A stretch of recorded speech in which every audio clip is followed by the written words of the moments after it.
તો રાજકોટની સૌરાષ્ટ્ર યુનિવર્સિટી ફરી વિવાદમાં આવી છે। રાજ્યપાલની સ્પીચમાં 3 વર્ષમાં માત્ર વર્ષ જ ફર્યું।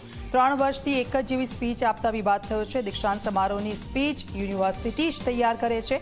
યુનિવર્સિટી લખાણની દર વર્ષે કોપી કરે છે। 60માં પદવીદાનના ભાષણમાં માત્ર અમુક સિદ્ધિઓ જ ઉમેરાય છે।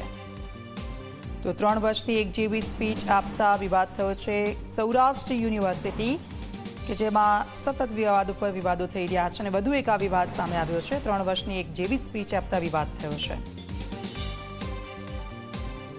ગૌરવ દવે અમારી સાથે ફૂલલાઈન પર જોડાઈ ગયા છે। ગૌરવ, એક જ જેવી સ્પીચ સતત 3 વર્ષથી થઈ રહી છે અને તેને લઈને આ વિવાદ સૌરાષ્ટ્ર યુનિવર્સિટીનો। ચોક્કસ જ દીક્ષિતા, સૌરાષ્ટ્ર યુનિવર્સિટી છે તેનો ગઈકાલે 60મો પદવીદાન સમારોહ યોજાયો હતો ને તેની અંદર પણ વિવાદ છે તે સામે આવ્યો છે। નકલખોરી કરવામાં સૌરાષ્ટ્ર યુનિવર્સિટી છે તેને ચરમસીમા છે તે ઓળંગી છે।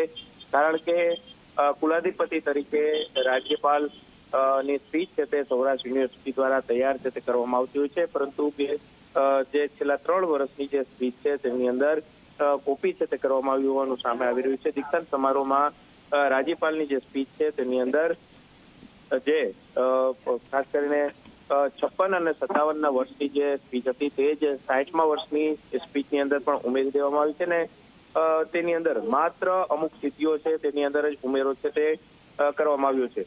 દર વર્ષે જે રીતના કુલાધિપતિ દ્વારા મૌલિક રીતે ભાષણ છે તે આપવામાં આવે છે, તો સૌરાષ્ટ્ર યુનિવર્સિટીની સ્પીચ વાંચવામાં આવે તો ક્યાંક રિપીટ જ થતું હોય તેવું જોવા મળતું હોય છે।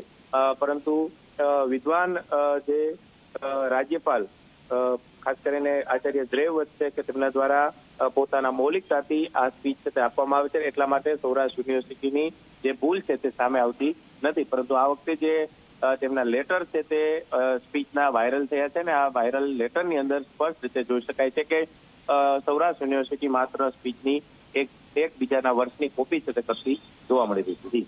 બિલકુલ, આભાર ગૌરવ સમગ્ર વિગત બદલ।